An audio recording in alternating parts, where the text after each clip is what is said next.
Hey everyone, Mark and Steve here. Before we get started today, we want to let you know about Dare to Connect, our new online interactive video platform. For less than the cost of a therapy session, you and your spouse get live access to both of us 3 times a week. Each 30-minute live group support session provides interactive mentoring and healing for addicts, spouses, and couples. If you're loving our podcast and our unique style of bringing you recovery, you're going to love Dare to Connect. To learn more, go to daretoconnectnow.com. We're looking forward to seeing and working with you.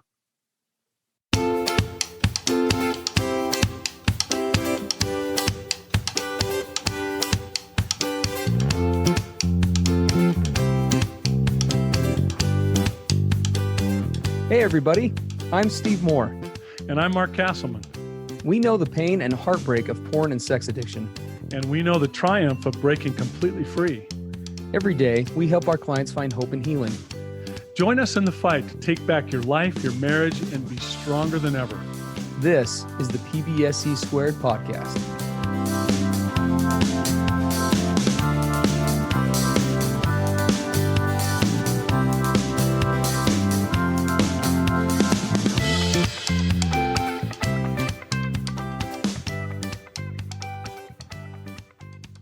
Hey everybody, Mark and Steve on the PBSE podcast. We received reach out in the last few days from one of our listeners in, as she describes, sunny England. Yeah. That's kind of an oxymoron. I know. I'm sure she intended that. She said, I'm messaging you from sunny England about my husband who doesn't know if he's an addict or not. He's 42. I'm nearly 40. We have 3 children. We've been together for 20 years. His porn use has been an issue for over 15 years now. And so far, we've had more than a dozen discovery days, D-days. Your last podcast really resonated with me, where the guy started by saying he had just been found out for the 8th time. It hit me hard that there have, after so many discoveries, still nothing for us has changed. My husband claims now to be porn-free for over a year. I've not found any evidence of his use, but his attitude is as bad as ever. He claims that now that he hasn't used for over a year, he must no longer be addicted. In fact, he doesn't know if he ever was. He is not in therapy. He is simply just not watching that stuff anymore. In your personal opinions, how long can someone realistically white knuckle? Years? Decades? He is the most stubborn person you will ever come across. I am constantly waiting for the other shoe to drop and genuinely don't know where to turn at this point. Many thanks for all that you do for us betrayed wives. Well, it sounds like she's married to former versions of Mark and Steve. So yes, can definitely relate on the stubborn side of things. We really appreciate the submission, listener, and really do empathize with you. I said this to a client the other day in my practice, and say it here again. You know, I don't give out medals at Ascension Counseling. We don't give out PBSE medals, but if we did, we'd be giving you whatever the English equivalent of the Purple Heart is, because that's a lot to stay through. That's a lot to fight through. And, you know, so many discoveries over so much time, that it takes a lot of work and a lot of patience to even get to this point. So yeah, really honor that and the pain that you're in. And also a lot of those can connect with on the addict side, you know, a lot of those traits that you talked about, you know, make it really hard to live with this guy with. You know, we get questions like this often, and this question. So I guess maybe we start right. This about this white knuckling piece. We'll just kind of answer that right out the gate. I'll open that up with a story. I worked with a gentleman years and years ago, who actually every addict has what we call an addiction cycle, right? And they all look unique and different. But his was definitely more outside the norm, although it wasn't the first time or the last. I'm sure that I've seen this. He would act out at the most only once a year. And oftentimes it was less than that. His acting out was, in this particular case, was reserved exclusively for business trips. I was telling Mark beforehand, I really don't have a better way to put it. He really, in many ways, was sort of like the sex addict equivalent of like a camel.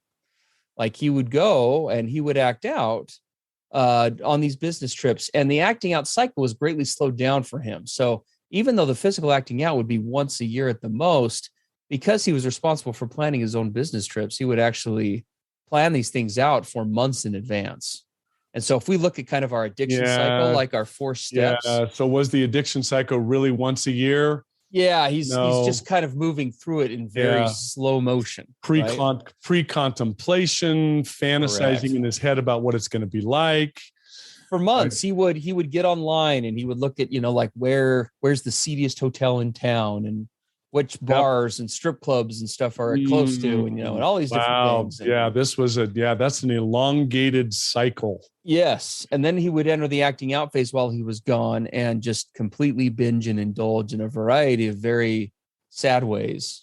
And then afterwards, he would enter that kind of dormant period and kind of begin that over again. So the camel living off of the water in the humps, so to speak. Yes, until the next annual event. You would kind of draw on that internally, right? The fantasy and the recounting, the euphoric recall, right? All of those things until next time when, a couple of months out, he'd start planning again. I can tell you as an addict in recovery, what you describe, I could absolutely tell you that I could live off the lust water or fantasy water and that camel's hump on my back. I could do that for a year. For sure. Yeah. Right. The euphoric after call, thinking about it and basking in it for months and months after, and then going into the planning the next one phase for months and months. Yes. Yeah. Wow. It's a great example. So it's definitely possible, going months, years, or even decades that I have heard of, and I know Mark has as well. We've heard of cases of all of those being in theory the case, but I think that kind of shifts us to where we can help you best today. And hopefully our other listeners as well, we've got listeners now in 141 countries, I was just told. Yeah. Crazy We're stuff. all over the place, which we really appreciate and love that we're reaching out to so many. And let's say something right up front right now. We don't know that this guy's gone a year. Sure. She doesn't either. Absolutely. He may well be in stealth mode, secrecy mode. This is kind of a best case scenario. Yeah, best case. But here's the point. It's sobriety's not recovery. Mm-hmm. And if this guy is truly gone a year without quote, without looking, but he's still a rotten SOB, right? It's like we have a problem. And that's where we really want to focus on this is, I can quit looking, but man, if I'm like the biggest jerk ever to my wife, let's get to what, the porn's a symptom. Let's get under the surface and see what this is really about. I know Steve's laughing right now because I was so blunt. We don't do PC here on the PBSE podcast. I've rubbed off. You can blame me. I've rubbed off on Mark that way. Well, and even if this man is listening, I say that with the greatest love, brother, because you're hearing a guy. I'm saying that because that was me. Yeah. I'm sober. I'm not looking, and I can go to my wife and give her my stellar report card, but I'm a jackass when it comes to our relationship. But hey, I'm sober. And here I'm going to say, this might sound funny. There've been times where she would say, "Will you please just go look at porn? Because you were actually a better person when you were looking." That is so crazy. I heard the same thing from my wife once as well. I know, right? Yeah. No, it's so true, right? Because at least then we were numbing out and medicating us on withdrawals, right? It was so much worse. So no, I appreciate that. And yeah, Mark made me chuckle, but we can just, we chuckle because we really just can, you guys know, those who've been listening, we can relate on a level many can't. So no, it's all very, very true. That internal, this, we talk all the time on this podcast about addiction being the symptom, right? It's just one external symptom of many of these dysfunctional attempts that we have to live life on life's terms, as most 12-step groups describe it, right? We're trying to cope with life and numb out, cope, compensate. I mean, lots of things, but at the end of the day, it really, in most cases, is just an outgrowth more than it is anything else of other stuff. Right. And here we are, if in fact this guy is sober this long and has been. That is wonderful. But, Mark and I, we talk about this oftentimes. I have heard from wife after wife after wife after wife over the years behind closed doors, where they have all said something very similar. Steve, the acting out obviously hurts our marriage, right? It hurts connection, hurts the relationship, makes it hard to be together. It's very traumatizing. It's all those things. And they will be quick to say, I'm not meaning to minimize it, but it's all this other stuff, right?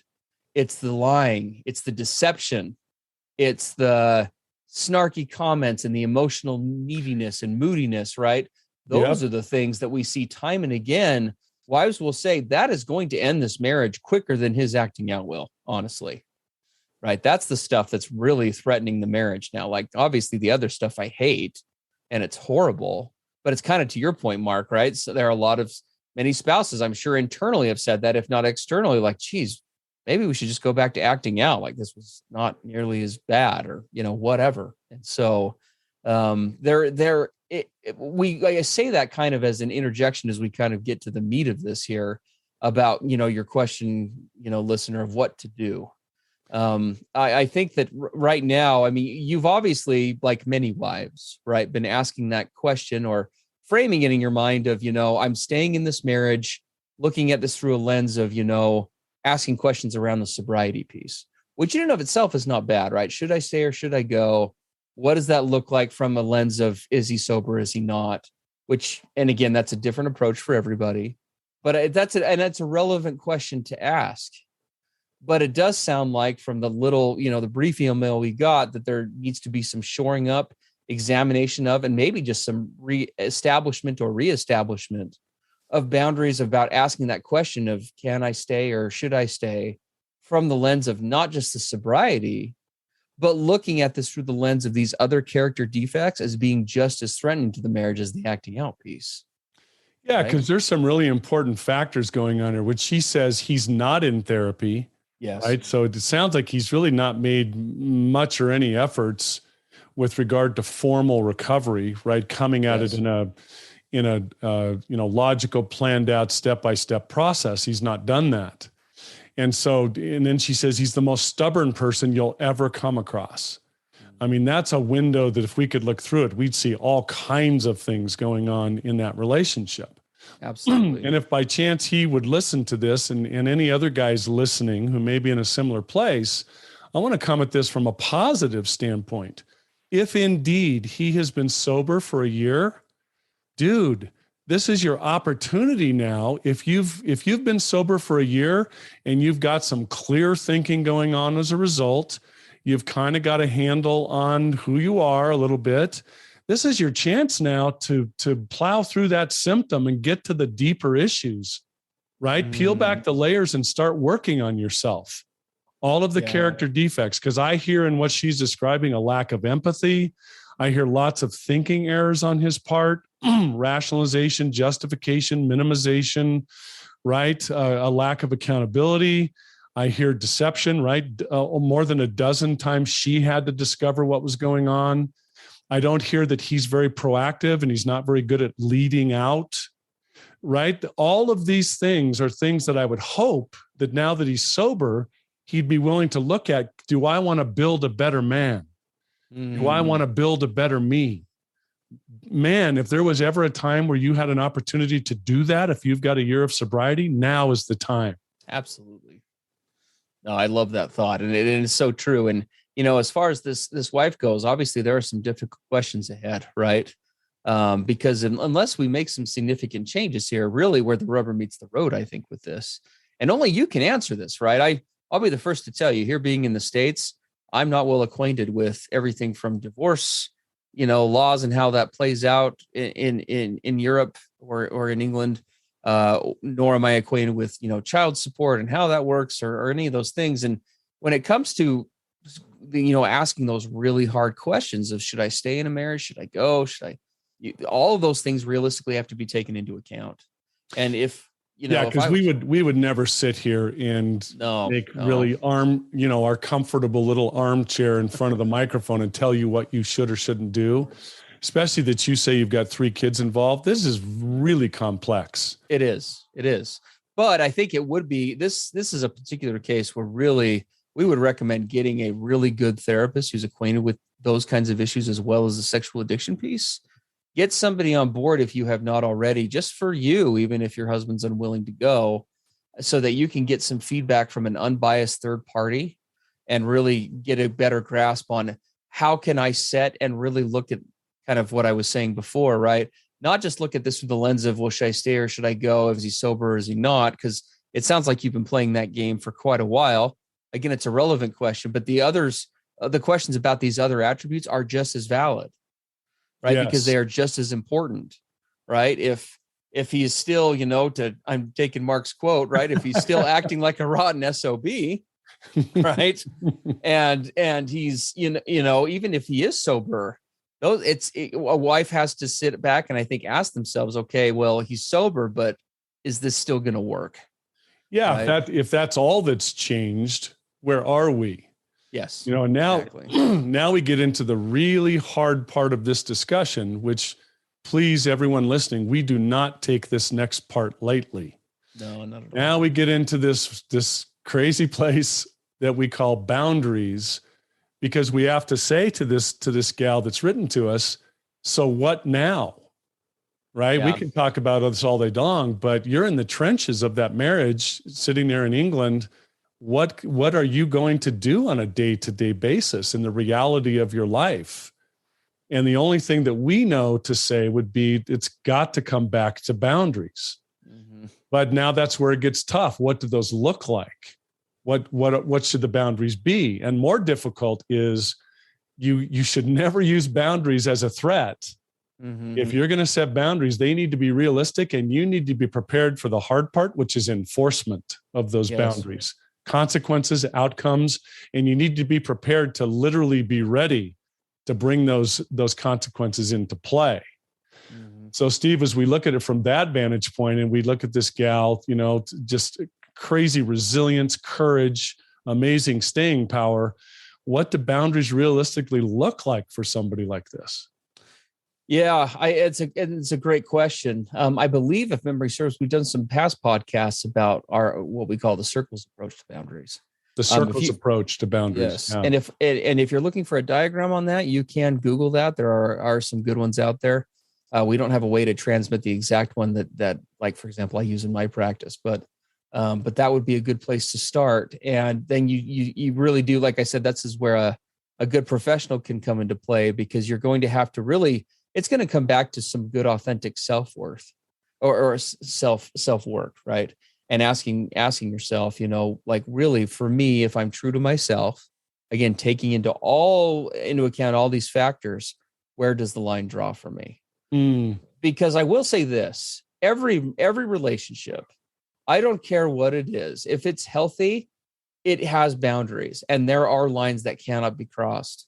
Not in many marriages where we don't deal with difficult things like addiction or betrayal, people don't think about it in this way because it's really kind of scary and not like typically a topic that would come up. But, I always get really concerned when I meet with partners or addicts or whoever, because I've had some over the years who have said this, there's no reason why I would ever leave.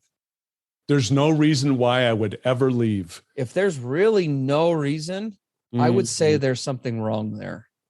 And now for everyone, that line is going to be different, right? And there's others who realistically come to that discussion and say, you don't understand all of my extenuating circumstances, children and finances. Exactly. I can't leave. Yeah. It's not possible. Yeah, exactly. Which is why you've got to take all that into account, right? But in concert with that, that's where you have to figure out where the line is for you, so that you have a realistic place to operate from, because I'm fearing that maybe this is one of the biggest barriers for this spouse. I'm trying to get inside this listener's head a little bit. I almost can kind of picture and really empathize with her. You've probably been in this game of surviving for the sake of yourself and the kids and wanting to hold on to this dream for so long. I think for a lot of the spouses that I work with, they are in a similar situation as you, where really from a survival place, we almost don't want to go there. because it's just, we're trying to get through the day by day. Yeah. We've kind of got our system in place. It's in many ways not enjoyable, not fun, but it sort of works. And if I disturb this with boundaries and I make waves, what's going to happen? Yes, exactly. And the thing is maybe that is the right call. But the problem without boundaries is that if you don't have boundaries in a relationship, you cannot have progression.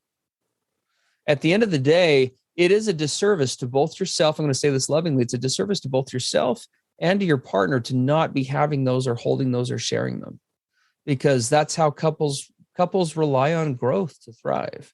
Connection requires boundaries. If we don't have boundaries in play, again, something is very wrong, and we need to really examine that, because no relationship should come with carte blanche authority for one partner or the other to do literally whatever they want and with no consequences, and there not being any risk to the relationship. There should be lines. Steve, so as we finish up, Steve, maybe we could quickly state a couple of simple boundaries that come to mind. Yeah. Let's assume that this gal really is kind of trapped because of the economic situation, the kids, whatever. She's got to stay in this relationship. What are some simple ways she can stick up for herself and draw that line in the sand with some boundaries? It's a great question. The first one that comes to me, and obviously love to get Mark's input too, but the first one that comes to mind is that there needs to start to be some sort of measurable, quantifiable effort on the part of this husband. Because the questions that we're looking at here go way beyond addiction, right? Even if there was no addiction, if we just took the pornography and the other stuff off the table, any relationship that is stuck in this mode where you can't move forward is in trouble. It really doesn't matter if that's almost kind of an aside discussion. So there's got to, in other words, Mark, a couple of weeks ago in our Dare to Connect program that we have, for addict spouses and couples that, we meet 3 times a weekend, we were in one of our sessions, and Mark used the example of, 2 oxen like pulling a wagon, right? In the long term, I don't care what the dynamic is, one oxen cannot pull the cart and the other ox forever. Right. Right. Yeah. Like at some point, if that, unless that dynamic is fixed, this marriage will end for some reason. And so I would say at a baseline has to change. There has to be he has to be willing to reconsider a position or be willing to make some sort of progress, whether it's with therapy or working on anger issues or taking a class or listening to PBSE together is a really good way to do it. Or the Dare to Connect program. Again, we have a 2-week free trial on that. You can learn more about that at daretoconnectnow.com. A lot of couples are finding, I had a coupleship just tell me the other day, one thing that they love about Dare to Connect is that it opens up vulnerable discussions for them, but like kind of in a third party, less vulnerable way. Yeah. Not as scary. So it's not like they're tackling it one-on-one. Yeah. So that's a great way to look at that. Please do give that a look. That's an option. But whatever it is, there's got to be some sort of forward momentum. So I would say at a baseline that she sit down and figure out where a starting point that's realistic would be with that. And that be part of the boundaries. Look, I need you to start showing up in, honestly, at this point, any way, shape, or form, right? Something that's going to give me hope that you value me, that you value the relationship, that you value my safety. And then we need to start seeing some consistency, and it needs to happen in a way that doesn't require me dragging you through the gates of hell, right? In the process. Right. Reminding you, hounding you, nagging you. Correct. I need you to, in some small ways, to begin leading out. Yes. To be proactive. So I love that. The other side, Steve, that I would say is this also comes down to me for her boundaries is issues of basic respect.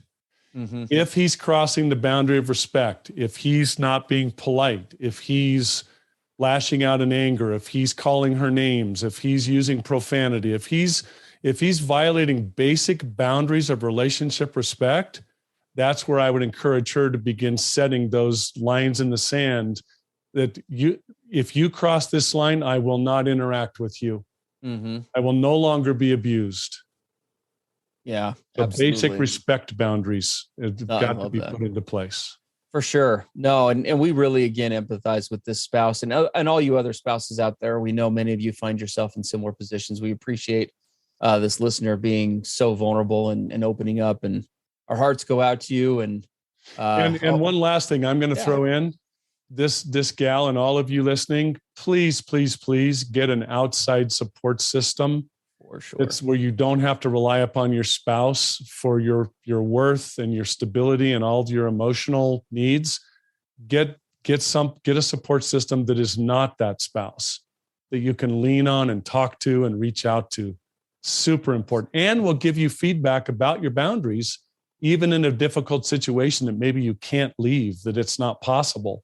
Others have been through that as well. So tap into that support system. Yeah, that's great. Absolutely. Love that. Well, again, guys, we so appreciate all of you and all of our listeners now, again, in 141 countries. What a cool thing. We love that you're tuning in, that you're finding this helpful.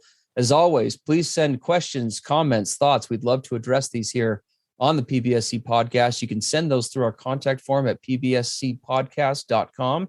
And again, we are still offering a 2-week trial. We've renewed kind of that trial period for people who want to give our Dare to Connect program a try. You can learn more about that at daretoconnectnow.com. All right, everybody. Thanks for being with us. And we'll see you next time on PBSE. Have a great week, everybody. Everything expressed on the PBSE podcast are the opinions of the hosts and the participants and is for informational and educational purposes only. This podcast should not be considered mental health therapy or as a substitute thereof. It is strongly recommended that you seek out the clinical guidance of an individual qualified mental health professional. If you're experiencing thoughts of suicide, self-harm, or a desire to harm others, please dial 911 or go to your nearest emergency room.